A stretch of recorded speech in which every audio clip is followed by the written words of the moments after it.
जमात सतवीं पाठ नंबर 22 लोकतंत्र संस्थात्मक प्रतिनिधिता भाग दूजा। आवाज़ गौरव दुग्गल SS मास्टर सरकारी मिडल स्कूल जगत सिंह वाला। वेरवा सरदार Sewak Singh SS master senior secondary school Bhitiwala. Ashok Kumar SS master सरकारी मिडल स्कूल चकबीड़ सरकार श्री मुक्तसर साहब।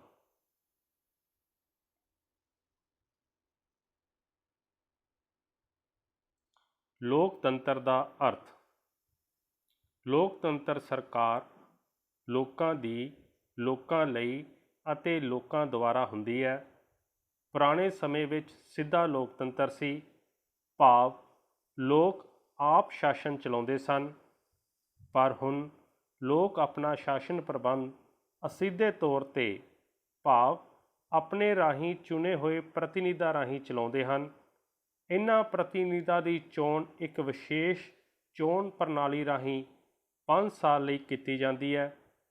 अजिहे लोकतंत्र नूं असिधा लोकतंत्र कहा जांदा है, पर स्विट्जरलैंड विच अज भी सिधा लोकतंत्र है। तो लोकतंत्र दे विच की हुंदा विद्यार्थियों कि लोक अपना शासन प्रबंध असिधे तौर ते अपने द्वारा चुने हुए प्रतिनिधिां राही चलाउंदे हन। अजिहे लोकतंत्र नूं असीं असिधा जां प्रतिनिधि लोकतंत्र कहंदे हां। ते लोकां द्वारा चुने गए प्रतिनिधि ही अगे जाके कानून बनाउंदे ने अते उन्हां कानूनां नूं जिहड़ा हैगा कार्यपालकां राही लागू कराउंदे ने। तां इह सन लोकतंत्र दे अर्थ। लोकां दी लोकां लई अते लोकां द्वारा बनाई गई सरकार। सर्व व्यापक बालग मत अधिकार। वोटां राही अपनी मर्जी का प्रगटावा करन दे अधिकार नूं मत अधिकार कहा जाता है। जदों देश के हर बालग नूं वोट पाउण दा अधिकार होवे तां उसनूं सर्व व्यापक बालग मत अधिकार कहा जाता है। भारत विच इस समय बालग नागरिक की उम्र 18 साल है कि वो बच्चे जिन्हां दी उम्र 18 साल हो जाती है तो वो अपनी जिहड़े है वोट पाउण दे अधिकार की वरतों कर सकते हैं। उसनूं की कहते हैगे है सर्व व्यापक बालग मत अधिकार कि जे तुहाडी उम्र 18 साल की हो जाती है तो तुसी कानूनी रूप दे विच अपनी वोट का इस्तेमाल करके प्रतिनिधि चुनण दे विच जिहड़ा हैगा तुसी आपदा योगदान पा सकते हो। गुप्त मतदान। जदों कोई वोटर अपनी वोट पाउण आउंदा है तो उसनूं किसी नूं दस्सण दी लोड़ नहीं हुंदी कि वो अपनी वोट किस उम्मीदवार नूं पा रिहा। इसे प्रक्रिया नूं ही गुप्त मतदान कहा जाता है, जिस दे नाल चोण सुतंत्र अते निरपक्ष हुंदी है।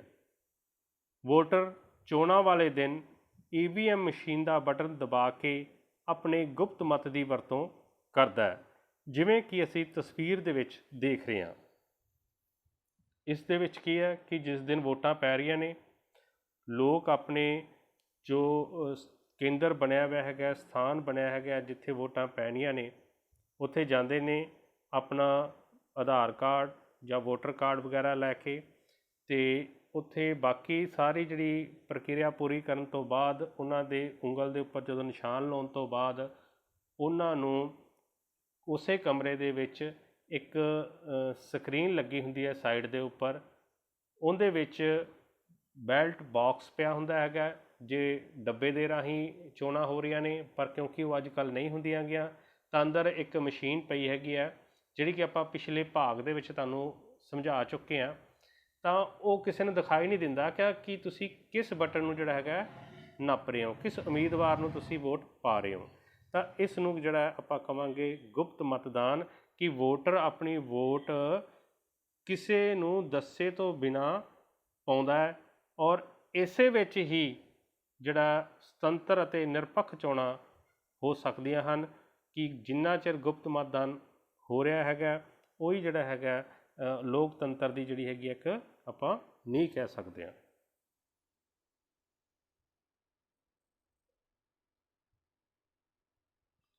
ਖਾਲੀ ਥਾਵਾਂ ਭਰੋ।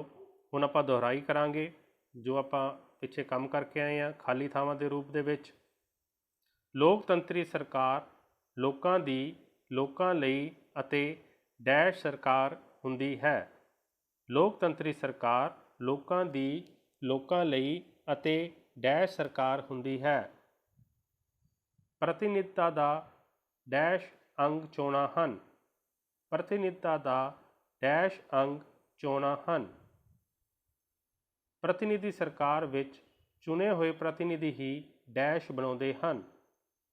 ਪ੍ਰਤੀਨਿਧੀ ਸਰਕਾਰ ਵਿੱਚ ਚੁਣੇ ਹੋਏ ਪ੍ਰਤੀਨਿਧੀ ਹੀ ਡੈਸ਼ ਬਣਾਉਂਦੇ ਹਨ।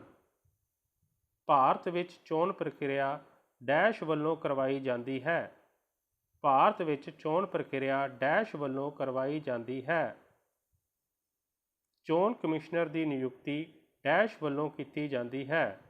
ਚੋਣ ਕਮਿਸ਼ਨਰ ਦੀ ਨਿਯੁਕਤੀ ਡੈਸ਼ ਵੱਲੋਂ ਕੀਤੀ ਜਾਂਦੀ ਹੈ। ਤਾਂ ਸਭ ਤੋਂ ਪਹਿਲੇ ਦੇ ਵਿੱਚ ਆ ਗਿਆ ਲੋਕਤੰਤਰੀ ਸਰਕਾਰ ਲੋਕਾਂ ਦੀ, ਲੋਕਾਂ ਲਈ ਅਤੇ ਲੋਕਾਂ ਦੁਆਰਾ ਸਰਕਾਰ ਹੁੰਦੀ ਹੈ। ਦੂਸਰੇ ਦਾ ਉੱਤਰ ਆ ਗਿਆ ਅਨਿੱਖੜਵਾਂ ਪ੍ਰਤੀਨਿਧਤਾ ਦਾ ਅਨਿੱਖੜਵਾਂ ਅੰਗ ਚੋਣਾਂ ਹਨ। ਤੀਸਰਾ ਹੈਗਾ ਪ੍ਰਤੀਨਿਧੀ ਸਰਕਾਰ ਵਿੱਚ ਚੁਣੇ ਹੋਏ ਪ੍ਰਤੀਨਿਧੀ ਹੀ ਡੈਸ਼ ਬਣਾਉਂਦੇ ਹਨ, ਕਾਨੂੰਨ ਬਣਾਉਂਦੇ ਹਨ। ਭਾਰਤ ਵਿੱਚ ਚੋਣ ਪ੍ਰਕਿਰਿਆ ਡੈਸ਼ ਵੱਲੋਂ ਕਰਵਾਈ ਜਾਂਦੀ ਹੈ। ਚੋਣ ਕਮਿਸ਼ਨ ਵੱਲੋਂ ਚੋਣ ਪ੍ਰਕਿਰਿਆ ਕਰਵਾਈ ਜਾਂਦੀ ਹੈ। ਚੋਣ ਕਮਿਸ਼ਨਰ ਦੀ ਨਿਯੁਕਤੀ ਡੈਸ਼ ਵੱਲੋਂ ਕੀਤੀ ਜਾਂਦੀ ਹੈ, ਰਾਸ਼ਟਰਪਤੀ ਵੱਲੋਂ ਕੀਤੀ ਜਾਂਦੀ ਹੈ।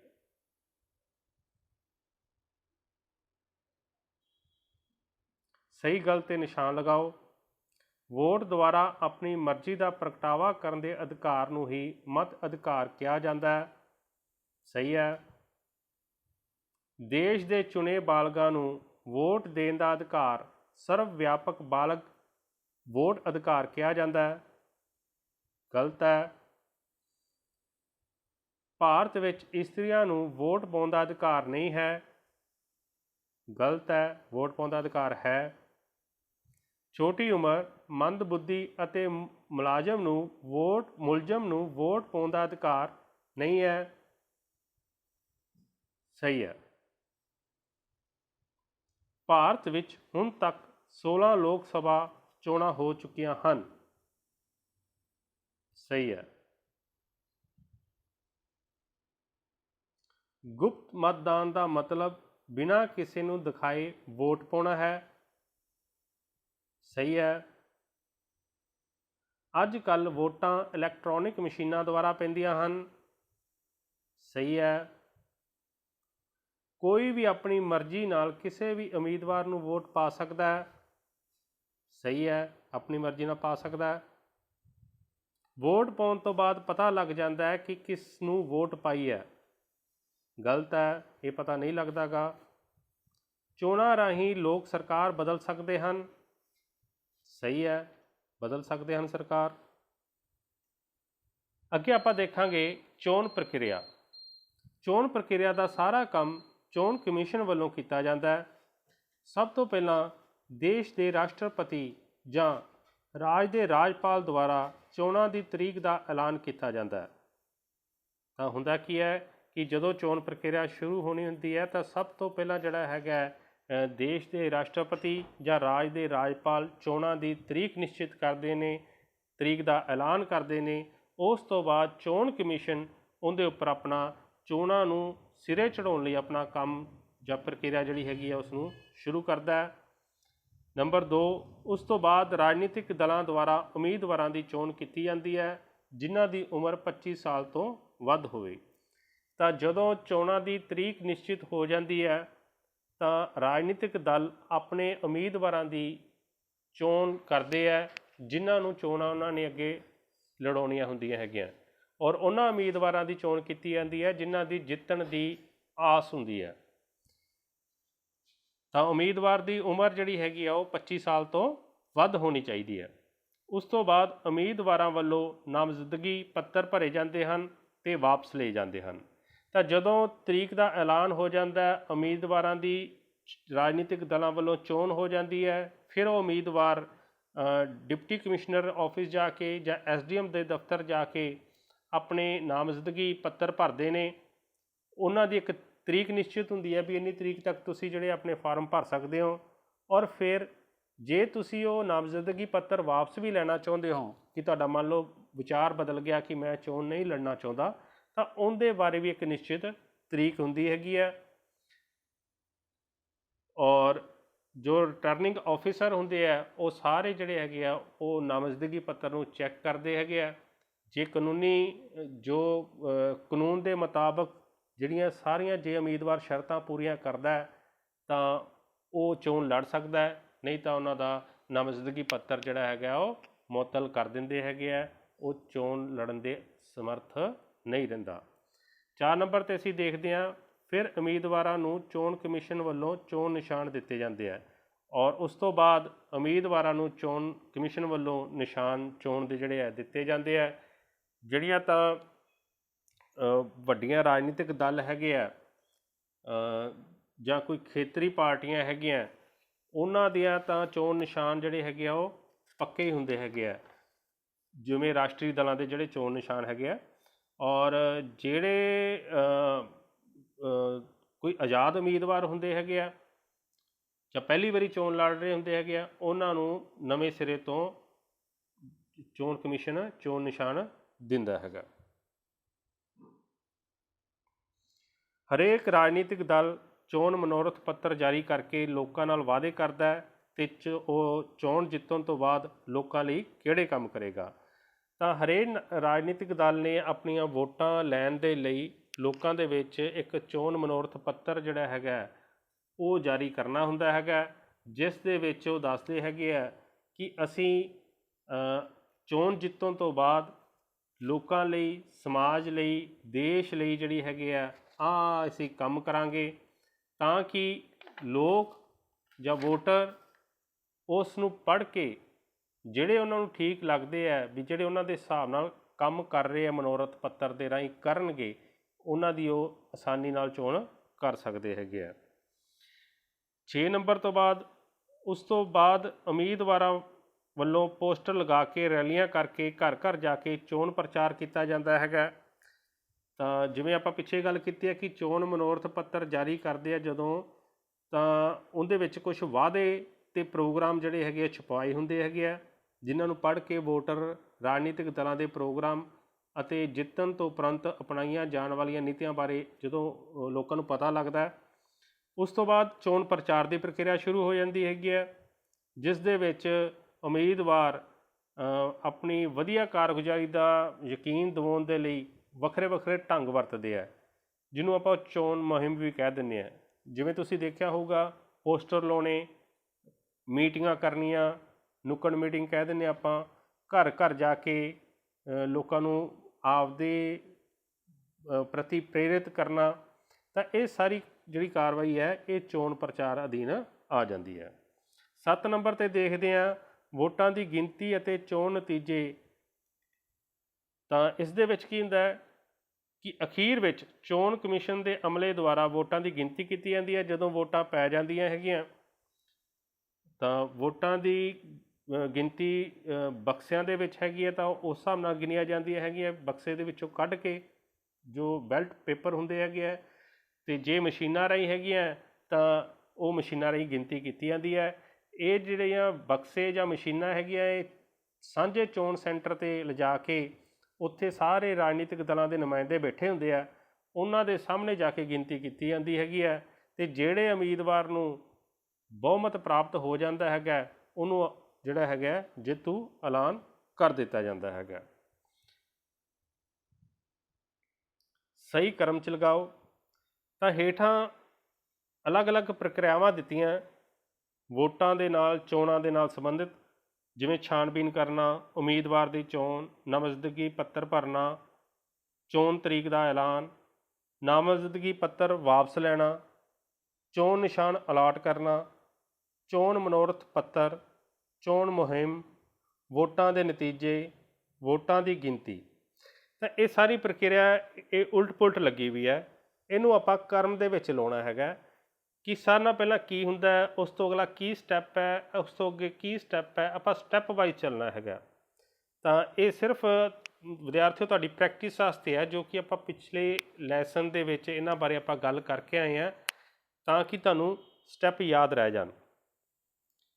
ਤਾਂ ਸਭ ਤੋਂ ਪਹਿਲਾਂ ਚੋਣ ਤਰੀਕ ਦਾ ਐਲਾਨ ਹੁੰਦਾ, ਉਸ ਤੋਂ ਬਾਅਦ ਕੀ ਹੁੰਦਾ, ਉਮੀਦਵਾਰ ਦੀ ਚੋਣ। ਰਾਜਨੀਤਿਕ ਦਲ ਆਪਣੇ ਉਮੀਦਵਾਰਾਂ ਦੀ ਚੋਣ ਕਰਦੇ ਆ।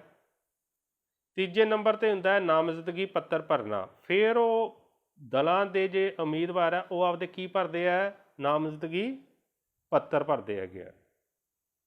ਉਸ ਤੋਂ ਬਾਅਦ ਛਾਣਬੀਨ ਕਰਨਾ। ਫਿਰ ਜਿਹੜੇ ਰਿਟਰਨਿੰਗ ਆਫਿਸਰ ਹੈਗੇ ਆ ਉਹ ਉਹਨਾਂ ਪੱਤਰਾਂ ਦੀ ਛਾਣਬੀਨ ਕਰਦੇ ਹੈਗੇ ਆ ਕਿ ਕਾਨੂੰਨ ਮੁਤਾਬਕ ਜਿਹੜੇ ਹੈਗੇ ਆ ਉਹ ਸਹੀ ਹੈ, ਚੋਣ ਲੜ ਸਕਦੇ ਆ। ਨਾਮਜ਼ਦਗੀ ਪੱਤਰ ਵਾਪਸ ਲੈਣਾ। ਜੇ ਉਮੀਦਵਾਰ ਚਾਹਵੇ ਕਿ ਉਹਦਾ ਵਿਚਾਰ ਬਦਲ ਗਿਆ ਚੋਣਾਂ ਲੜਨ ਦਾ, ਤਾਂ ਇੱਕ ਖਾਸ ਨਿਸ਼ਚਿਤ ਤਰੀਕ ਤੱਕ ਉਹ ਆਪਦੇ ਪੱਤਰ ਨੂੰ ਵਾਪਸ ਲੈ ਸਕਦਾ ਹੈ। ਚੋਣ ਨਿਸ਼ਾਨ ਅਲਾਟ ਕਰਨੇ, ਇਸ ਬਾਰੇ ਤੁਹਾਨੂੰ ਦੱਸਿਆ ਸੀ ਕਿ ਰਾਸ਼ਟਰੀ ਦਲਾਂ ਦੇ ਜਿਹੜੇ ਚੋਣ ਨਿਸ਼ਾਨ ਹੈ ਉਹ ਪੱਕੇ ਹੁੰਦੇ ਆ, ਜਦ ਕਿ ਬਾਕੀ ਉਮੀਦਵਾਰ ਜਿਵੇਂ ਕਿ ਆਜ਼ਾਦ ਉਮੀਦਵਾਰ ਹੈਗੇ ਆ ਉਹਨਾਂ ਨੂੰ ਕੁਝ ਦਿਨ ਪਹਿਲਾਂ ਨਿਸ਼ਾਨ ਜਿਹੜੇ ਆ ਸੌਂਪੇ ਜਾਂਦੇ ਆ। ਔਰ ਇਹਨਾਂ ਨਿਸ਼ਾਨਾਂ ਦਾ ਜਿਹੜਾ ਹੈਗਾ ਜ਼ਿਆਦਾਤਰ ਇੰਪੋਰਟੈਂਸ ਜਿਹੜੀ ਹੈ, ਮਹੱਤਤਾ ਹੈਗੀ ਹੈ, ਉਹ ਅਨਪੜ੍ਹ ਲੋਕਾਂ ਦੇ ਲਈ ਹੁੰਦੀ ਹੈਗੀ ਹੈ। ਚੋਣ ਮਨੋਰਥ ਪੱਤਰ, ਇਸ ਬਾਰੇ ਆਪਾਂ ਹੁਣੇ ਗੱਲ ਕੀਤੀ ਹੈ ਕਿ ਉਮੀਦਵਾਰ ਨੂੰ ਜਿਤਾਉਣ ਲਈ ਰਾਜਨੀਤਿਕ ਦਲ ਲੋਕਾਂ ਨੂੰ ਵਧੀਆ ਕਾਰਗੁਜ਼ਾਰੀ ਦਾ ਯਕੀਨ ਦਿਵਾਉਣ ਲਈ ਕਈ ਤਰ੍ਹਾਂ ਦੇ ਢੰਗ ਵਰਤਦੇ ਆ। ਉਹਨਾਂ ਦੇ ਵਿੱਚ ਇੱਕ ਚੋਣ ਮਨੋਰਥ ਪੱਤਰ ਵੀ ਹੁੰਦਾ ਹੈਗਾ, ਜਿਸ ਦੇ ਵਿੱਚ ਉਹਨਾਂ ਨੇ ਆਪਣੇ ਵਾਅਦੇ ਤੇ ਪ੍ਰੋਗਰਾਮ ਛਪਵਾਏ ਹੁੰਦੇ ਆ, ਉਹਨੂੰ ਕਹਿੰਦੇ ਆ ਚੋਣ ਮਨੋਰਥ ਪੱਤਰ। ਫਿਰ ਉਸ ਤੋਂ ਬਾਅਦ ਚੋਣ ਮੁਹਿੰਮ, ਕਿ ਉਮੀਦਵਾਰ ਜਿਹੜੇ ਹੈਗੇ ਆ ਉਹ ਘਰ ਘਰ ਜਾ ਕੇ ਗਲੀਆਂ ਦੇ ਵਿੱਚ ਜਾਂ ਪੋਸਟਰ ਲਾ ਕੇ ਲੋਕਾਂ ਨੂੰ ਜਿਹੜਾ ਹੈਗਾ ਉਹ ਪ੍ਰੇਰਿਤ ਕਰਦੇ ਹੈਗੇ ਆ ਕਿ ਸਾਨੂੰ ਵੋਟ ਪਾਓ। ਉਸ ਤੋਂ ਬਾਅਦ ਕੀ ਹੁੰਦਾ ਹੈ, ਵੋਟਾਂ ਦੀ ਗਿਣਤੀ ਕੀਤੀ ਜਾਂਦੀ ਹੈਗੀ ਹੈ ਖਾਸ ਸੈਂਟਰ ਦੇ ਵਿੱਚ ਜਾ ਕੇ, ਜਿੱਥੇ ਸਾਰੇ ਰਾਜਨੀਤਿਕ ਦਲਾਂ ਦੇ ਜਿਹੜੇ ਹੈਗੇ ਨੁਮਾਇੰਦੇ ਉੱਥੇ ਬੈਠੇ ਹੁੰਦੇ ਆ, ਉਹਨਾਂ ਦੇ ਸਾਹਮਣੇ ਗਿਣਤੀ ਕੀਤੀ ਜਾਂਦੀ ਹੈ। ਔਰ ਫਿਰ ਵੋਟਾਂ ਦੇ ਨਤੀਜੇ, ਜਿਹੜੇ ਉਮੀਦਵਾਰ ਨੂੰ ਜ਼ਿਆਦਾ ਵੋਟਾਂ ਪੈ ਜਾਂਦੀਆਂ ਉਹਨੂੰ ਜੇਤੂ ਐਲਾਨ ਕਰ ਦਿੱਤਾ ਜਾਂਦਾ।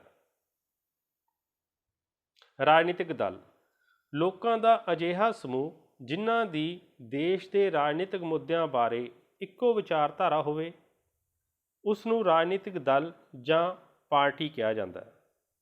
ਇਹ ਰਾਜਨੀਤਿਕ ਦਲ ਲੋਕਾਂ ਸਾਹਮਣੇ ਦੇਸ਼ ਲਈ ਆਪਣੀਆਂ ਨੀਤੀਆਂ ਰੱਖਦੇ ਆ। ਹਰੇਕ ਦੇਸ਼ ਵਿੱਚ ਇੱਕ ਦਲ, ਦੋ ਦਲ ਜਾਂ ਬਹੁਦਲ ਪ੍ਰਣਾਲੀ ਹੁੰਦੀ ਹੈ। ਅਮਰੀਕਾ ਵਿੱਚ ਦੋ ਦਲ ਅਤੇ ਭਾਰਤ ਵਿੱਚ ਬਹੁਦਲ ਪ੍ਰਣਾਲੀ ਹੈ। ਤਾਂ ਰਾਜਨੀਤਿਕ ਦਲ ਕੀ ਹੈ ਕਿ ਉਹਨਾਂ ਲੋਕਾਂ ਦਾ ਸਮੂਹ ਜੋ ਰਾਜਨੀਤਿਕ ਮੁੱਦਿਆਂ ਉੱਪਰ ਇੱਕੋ ਜਿਹੀ ਵਿਚਾਰਧਾਰਾ ਰੱਖਦੇ ਆ, ਉਹਨੂੰ ਕੀ ਕਹਿ ਦਿੰਦੇ ਆਪਾਂ, ਰਾਜਨੀਤਿਕ ਦਲ ਜਾਂ ਰਾਜਨੀਤਿਕ ਪਾਰਟੀ। ਔਰ ਇਹ ਦਲ ਔਰ ਪਾਰਟੀਆਂ ਜਿਹੜੀਆਂ ਹੈਗੀਆਂ ਦੇਸ਼ ਦੀ ਜਨਤਾ ਸਾਹਮਣੇ, ਲੋਕਾਂ ਸਾਹਮਣੇ, ਵੋਟਰਾਂ ਸਾਹਮਣੇ ਦੇਸ਼ ਲਈ ਆਪਣੀਆਂ ਨੀਤੀਆਂ ਨੂੰ ਰੱਖਦੇ ਹੈਗੇ ਆ। ਔਰ ਭਾਰਤ ਵਿੱਚ ਬਹੁਦਲੀ ਪ੍ਰਣਾਲੀ ਹੈ, ਜਦ ਕਿ ਅਮਰੀਕਾ ਦੇ ਵਿੱਚ ਦੋ ਦਲ ਪ੍ਰਣਾਲੀ ਹੈ। ਰਾਜਨੀਤਿਕ ਦਲਾਂ ਦੇ ਕੰਮ, ਤਾਂ ਹੁਣ ਦੇਖਾਂਗੇ ਰਾਜਨੀਤਿਕ ਦਲਾਂ ਦੇ ਕੀ ਕੰਮ ਹੁੰਦੇ ਆ। ਨੰਬਰ 1 'ਤੇ ਰਾਜਨੀਤਿਕ ਦਲਾਂ ਦਾ ਸਭ ਤੋਂ ਮਹੱਤਵਪੂਰਨ ਕੰਮ ਹੈ ਚੋਣ ਲੜਨਾ। ਕਿ ਸਭ ਤੋਂ ਪਹਿਲਾਂ ਕੰਮ ਕੀ ਹੈ ਰਾਜਨੀਤਿਕ ਦਲਾਂ ਦਾ, ਕਿ ਉਹ ਚੋਣ ਲੜਦੇ ਹੈਗੇ ਆ ਦੇਸ਼ ਦੇ ਵਿੱਚ, ਰਾਜ ਦੇ ਵਿੱਚ। ਇਹ ਦਲ ਆਪਣੇ ਉਮੀਦਵਾਰ ਚੁਣਦੇ ਆ ਅਤੇ ਲੋਕਾਂ ਨੂੰ ਦੱਸਦੇ ਆ ਕਿ ਉਹਨਾਂ ਦੀਆਂ ਨੀਤੀਆਂ ਸਭ ਤੋਂ ਵਧੀਆ ਹਨ। ਤਾਂ ਉਸ ਤੋਂ ਬਾਅਦ ਰਾਜਨੀਤਿਕ ਦਲ ਜਿਹੜੇ ਹੈਗੇ ਆ ਲੋਕਾਂ ਦੇ ਵਿੱਚ ਪ੍ਰਚਾਰ ਕਰਦੇ ਆ ਆਪਣੇ ਮੁੱਦਿਆਂ ਬਾਰੇ, ਆਪਣੀ ਵਿਚਾਰਧਾਰਾ ਬਾਰੇ, ਆਪਣੀਆਂ ਨੀਤੀਆਂ ਬਾਰੇ, ਔਰ ਲੋਕਾਂ ਨੂੰ ਇਹ ਦੱਸਣ ਦੀ ਕੋਸ਼ਿਸ਼ ਕਰਦੇ ਆ ਕਿ ਸਾਡੀਆਂ ਨੀਤੀਆਂ ਦੂਸਰੇ ਦਲਾਂ ਦੇ ਨਾਲੋਂ ਬਿਹਤਰੀਨ ਹਨ, ਵਧੀਆ ਹਨ, ਦੇਸ਼ ਵਾਸਤੇ, ਲੋਕਾਂ ਦੇ ਹਿੱਤ ਵਾਸਤੇ। 3 ਨੰਬਰ 'ਤੇ ਦੇਖਦੇ ਹਾਂ, ਜੇਤੂ ਦਲ ਸਰਕਾਰ ਚਲਾਉਣ ਦੀ ਜ਼ਿੰਮੇਵਾਰੀ ਸੰਭਾਲਦਾ। ਜਦੋਂ ਵੋਟਾਂ ਪੈ ਜਾਂਦੀਆਂ, ਚੋਣਾਂ ਹੋ ਜਾਂਦੀਆਂ, ਤਾਂ ਜਿਹੜੇ ਦਲ ਨੂੰ ਬਹੁਮਤ ਮਿਲਦਾ ਉਹ ਕੀ ਬਣਾਉਂਦਾ ਹੈਗਾ, ਸਰਕਾਰ। ਭਾਰਤ ਵਿੱਚ ਰਾਜਨੀਤਿਕ ਦਲ, ਭਾਰਤ ਵਿੱਚ ਰਾਜਨੀਤਿਕ ਦਲ ਦੋ ਤਰ੍ਹਾਂ ਦੇ ਹੁੰਦੇ ਹਨ। ਇੱਕ ਤਾਂ ਹੈਗਾ ਰਾਸ਼ਟਰੀ ਰਾਜਨੀਤਿਕ ਦਲ ਅਤੇ ਖੇਤਰੀ ਰਾਜਨੀਤਿਕ ਦਲ। ਤਾਂ ਹਰੇਕ ਦਲ ਦਾ ਆਪਣਾ ਇੱਕ ਨਿਸ਼ਾਨ ਹੁੰਦਾ ਹੈ। ਰਾਸ਼ਟਰੀ ਦਲਾਂ ਦਾ ਪ੍ਰਭਾਵ ਭਾਰਤ ਦੇ ਬਹੁਤ ਸਾਰੇ ਰਾਜਾਂ ਵਿੱਚ ਹੁੰਦਾ ਹੈ, ਪਰ ਖੇਤਰੀ ਰਾਜਨੀਤਿਕ ਦਲਾਂ ਦਾ ਪ੍ਰਭਾਵ ਸਿਰਫ ਇੱਕ ਜਾਂ ਦੋ ਰਾਜਾਂ 'ਚ ਹੁੰਦਾ ਹੈ। ਰਾਸ਼ਟਰੀ ਰਾਜਨੀਤਿਕ ਦਲ, ਜਿਹੜੇ ਰਾਸ਼ਟਰੀ ਦਲ ਹੈਗੇ ਆ, Indian national Congress, number 2 Bharatiya Janata party. ਔਰ ਖੇਤਰੀ ਰਾਜਨੀਤਿਕ ਦਲਾਂ ਦੇ ਵਿੱਚ ਅਸੀਂ ਦੇਖ ਸਕਦੇ ਹਾਂ, ਜਿਵੇਂ ਪੰਜਾਬ ਦੀ ਗੱਲ ਕਰੀਏ ਤਾਂ ਸ਼੍ਰੋਮਣੀ ਅਕਾਲੀ ਦਲ।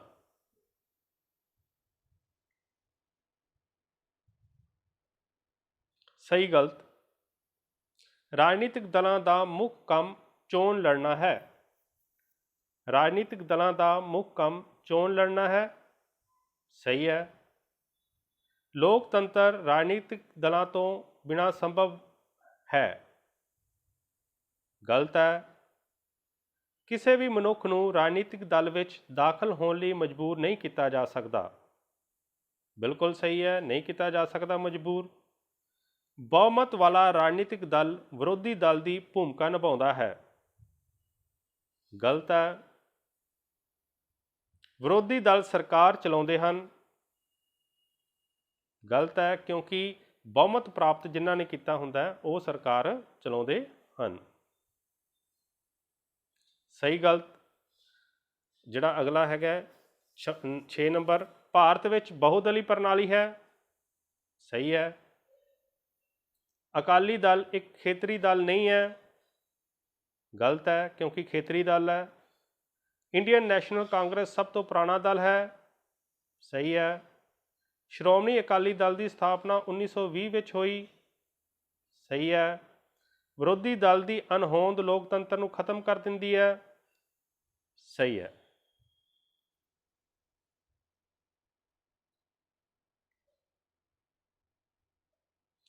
ਮਿਲਾਨ ਕਰੋ।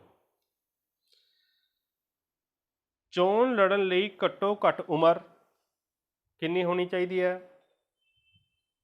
ਰਾਜਨੀਤਿਕ ਦਲ, MP, MLA, ਵੋਟ ਅਧਿਕਾਰ। ਤਾਂ ਹੁਣ ਅਸੀਂ ਇਹਨਾਂ ਦਾ ਜਿਹੜਾ ਹੈਗਾ ਮਿਲਾਨ ਕਰਨਾ ਹੈਗਾ। ਚੋਣ ਲੜਨ ਲਈ ਘੱਟੋ ਘੱਟ ਉਮਰ 25 ਸਾਲ। ਰਾਜਨੀਤਿਕ ਦਲ ਕੀ ਕਰਦੇ ਆ? ਚੋਣ ਮਨੋਰਥ ਪੱਤਰ ਪੇਸ਼ ਕਰਦੇ ਆ। MP ਲੋਕ ਸਭਾ ਦੇ ਲਈ ਚੋਣਾਂ ਲੜਦੇ ਆ। MLA ਵਿਧਾਨ ਸਭਾ ਦੇ ਲਈ ਚੋਣਾਂ ਲੜਦੇ ਆ। ਵੋਟ ਅਧਿਕਾਰ 18 ਸਾਲ ਦੀ ਉਮਰ ਤੋਂ ਸਾਨੂੰ ਮਿਲਦਾ। ਰਾਜਨੀਤਿਕ ਦਲਾਂ ਦੀਆਂ ਕਿਸਮਾਂ ਤਾਂ ਹੇਠ ਲਿਖੇ ਤੁਸੀਂ ਸਕਰੀਨ ਦੇ ਉੱਪਰ ਦੇਖ ਰਹੇ ਹੋ ਕਿ ਰਾਸ਼ਟਰੀ ਰਾਜਨੀਤਿਕ ਦਲ ਤੇ ਖੇਤਰੀ ਰਾਜਨੀਤਿਕ ਦਲ। ਤਾਂ ਰਾਸ਼ਟਰੀ ਰਾਜਨੀਤਿਕ ਦਲਾਂ ਦੀ ਗੱਲ ਕਰੀਏ, ਸਭ ਤੋਂ ਪਹਿਲਾਂ ਜਿਹੜੀ ਹੈਗੀ ਹੈ ਕਾਂਗਰਸ, ਜਿਸ ਦਾ ਚੋਣ ਨਿਸ਼ਾਨ ਪੰਜਾ ਹੈ। ਦੂਸਰੀ ਭਾਰਤੀ ਜਨਤਾ ਪਾਰਟੀ, ਜਿਸ ਦਾ ਚੋਣ ਨਿਸ਼ਾਨ ਕਮਲ ਹੈ। ਤੀਸਰੀ ਬਹੁਜਨ ਸਮਾਜ ਪਾਰਟੀ, ਜਿਸ ਦਾ ਚੋਣ ਨਿਸ਼ਾਨ ਹਾਥੀ ਹੈ। ਜੇ ਖੇਤਰੀ ਰਾਜਨੀਤਿਕ ਦਲਾਂ ਦੀ ਗੱਲ ਕਰੀਏ ਤਾਂ ਸਕਰੀਨ ਦੇ ਸੱਜੇ ਪਾਸੇ ਸ਼੍ਰੋਮਣੀ ਅਕਾਲੀ ਦਲ, ਜਿਸ ਦਾ ਚੋਣ ਨਿਸ਼ਾਨ ਤਕੜੀ ਹੈ। ਉਸ ਤੋਂ ਅੱਗੇ ਜਿਹੜਾ ਹੈਗਾ ਸਾਈਕਲ ਆ ਜਾਂਦਾ ਹੈਗਾ। ਫਿਰ ਇੰਡੀਅਨ ਨੈਸ਼ਨਲ ਦਲ ਜਿਹੜਾ ਹੈਗਾ ਲੋਕ ਦਲ ਦਾ ਐਨਕ ਆ ਜਾਂਦਾ। ਭਾਰਤੀ ਰਾਸ਼ਟਰੀ ਕਾਂਗਰਸ, ਇਹ ਭਾਰਤ ਦਾ ਸਭ ਤੋਂ ਪੁਰਾਣਾ ਰਾਸ਼ਟਰੀ ਰਾਜਨੀਤਿਕ ਦਲ ਹੈ। ਇਸ ਦੀ ਸਥਾਪਨਾ 1885 ਈਸਵੀ ਵਿੱਚ ਹੋਈ। ਇਸ ਦੀ ਮੌਜੂਦਾ ਪ੍ਰਧਾਨ ਸ਼੍ਰੀਮਤੀ ਸੋਨੀਆ ਗਾਂਧੀ ਹੈ। ਇਸ ਦਲ ਦਾ ਚੋਣ ਨਿਸ਼ਾਨ ਹੱਥ ਦਾ ਪੰਜਾ ਹੈ। ਇਸ ਦਲ ਦੇ ਪ੍ਰੋਗਰਾਮ ਅਤੇ ਨੀਤੀਆਂ ਹੇਠ ਲਿਖੇ ਅਨੁਸਾਰ ਹਨ। ਭਾਰਤ ਵਿੱਚ ਅਮੀਰੀ ਅਤੇ ਗਰੀਬੀ ਵਿੱਚ ਅੰਤਰ ਘਟਾਇਆ ਜਾਵੇ। ਸਭ ਧਰਮਾਂ ਦਾ ਬਰਾਬਰ ਸਤਿਕਾਰ ਕੀਤਾ ਜਾਵੇ। ਪੇਂਡੂ ਖੇਤਰ ਵਿੱਚ ਰੁਜ਼ਗਾਰ ਦੇ ਮੌਕੇ ਪ੍ਰਦਾਨ ਕਰਕੇ, ਜਾਣੀ ਕਿ ਲੋਕਾਂ ਨੂੰ ਦੇ ਕੇ ਗਰੀਬੀ ਘਟਾਈ ਜਾਵੇ। ਵਿਦੇਸ਼ੀ ਵਪਾਰ ਵਿੱਚ ਵਾਧਾ ਕੀਤਾ ਜਾਵੇ। ਵਿਦੇਸ਼ਾਂ ਨਾਲ ਮਿੱਤਰਤਾ ਦੇ ਸੰਬੰਧ ਕਾਇਮ ਕੀਤੇ ਜਾਣ। ਤਾਂ ਇਹ ਦਲ ਦੇ ਪ੍ਰੋਗਰਾਮ ਅਤੇ ਨੀਤੀਆਂ, ਜਿਵੇਂ ਕਿ ਆਪਾਂ ਪਿੱਛੇ ਤੁਹਾਡੇ ਨਾਲ ਗੱਲ ਕਰਕੇ ਆਏ ਸੀ ਕਿ ਰਾਸ਼ਟਰੀ ਦਲ ਜਿਹੜੇ ਹੈਗੇ ਆ ਜਾਂ ਰਾਜਨੀਤਿਕ ਦਲ ਹੈ, ਉਹ ਆਪਦੇ ਪ੍ਰੋਗਰਾਮ ਅਤੇ ਨੀਤੀਆਂ ਬਣਾਉਂਦੇ ਆ ਅਤੇ ਲੋਕਾਂ ਦੇ ਵਿੱਚ ਦਿੰਦੇ ਆ। ਜਿਵੇਂ ਕਿ ਆਪਾਂ ਭਾਰਤੀ ਰਾਸ਼ਟਰੀ ਕਾਂਗਰਸ ਦੀਆਂ ਪ੍ਰੋਗਰਾਮ ਅਤੇ ਨੀਤੀਆਂ ਆਪਾਂ ਦੇਖੀਆਂ कि ਭਾਰਤ ਵਿੱਚ ਜਿਹੜਾ ਅਮੀਰੀ ਤੇ ਗਰੀਬੀ ਦੇ ਅੰਤਰ ਨੂੰ ਘਟਾਇਆ ਜਾਵੇ, ਠੀਕ ਹੈ। ਸਭ ਧਰਮਾਂ ਦਾ ਬਰਾਬਰ ਸਤਿਕਾਰ ਕੀਤਾ ਜਾਵੇ। ਪੇਂਡੂ ਖੇਤਰ ਵਿੱਚ ਰੁਜ਼ਗਾਰ ਦੇ ਮੌਕੇ ਪ੍ਰਦਾਨ ਕਰਕੇ ਗਰੀਬੀ ਘਟਾਈ ਜਾਵੇ।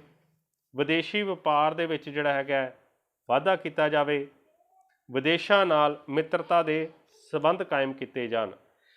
ਤਾਂ ਇਹ ਇਸ ਦਲ ਦੇ ਪ੍ਰੋਗਰਾਮ ਤੇ ਨੀਤੀਆਂ ਭਾਰਤੀ ਰਾਸ਼ਟਰੀ ਕਾਂਗਰਸ ਦੇ। ਸ਼੍ਰੋਮਣੀ ਅਕਾਲੀ ਦਲ, ਇਸ ਦਲ ਦੀ ਸਥਾਪਨਾ 1920 ਈਸਵੀ ਵਿੱਚ ਹੋਈ। ਇਸ ਦਲ ਦਾ ਸ਼ੁਰੂ ਵਿੱਚ ਉਦੇਸ਼ ਗੁਰਦੁਆਰਿਆਂ ਨੂੰ ਮਹੰਤਾ ਦੇ ਕਬਜ਼ੇ ਤੋਂ ਆਜ਼ਾਦ ਕਰਾਉਣਾ ਸੀ। ਬਾਅਦ ਵਿੱਚ ਇਸਨੇ ਪੰਜਾਬ ਦੀ ਰਾਜਨੀਤੀ ਵਿੱਚ ਅਹਿਮ ਭੂਮਿਕਾ ਨਿਭਾਈ। ਇਸ ਦਲ ਨੇ ਭਾਰਤੀ ਜਨਤਾ ਪਾਰਟੀ ਨਾਲ ਮਿਲ ਕੇ ਕੇਂਦਰ ਅਤੇ ਰਾਜਾਂ ਦੇ ਸੰਬੰਧਾਂ ਨੂੰ ਵੱਖਰਾ ਰੂਪ ਦਿੱਤਾ। ਇਸ ਦਲ ਦੇ ਮੌਜੂਦਾ ਪ੍ਰਧਾਨ ਸਰਦਾਰ ਪ੍ਰਕਾਸ਼ ਸਿੰਘ ਬਾਦਲ ਹਨ। ਇਸ ਦਲ ਦਾ ਚੋਣ ਨਿਸ਼ਾਨ ਤਕੜੀ ਹੈ। ਤਾਂ ਇਹ ਜਿਹੜੇ ਹੈਗੇ ਆ ਸ਼੍ਰੋਮਣੀ ਅਕਾਲੀ ਦਲ, ਆਪਣੇ ਜਿਸ ਬਾਰੇ ਆਪਾਂ ਗੱਲ ਕੀਤੀ ਸੀਗੀ, ਖੇਤਰੀ ਪਾਰਟੀ ਹੈ ਪੰਜਾਬ ਦੇ ਵਿੱਚ, ਜਿਸ ਦੇ ਪ੍ਰਧਾਨ ਜਿਹੜੇ ਹੈਗੇ ਆ ਸਰਦਾਰ ਪ੍ਰਕਾਸ਼ ਸਿੰਘ ਬਾਦਲ ਹਨ।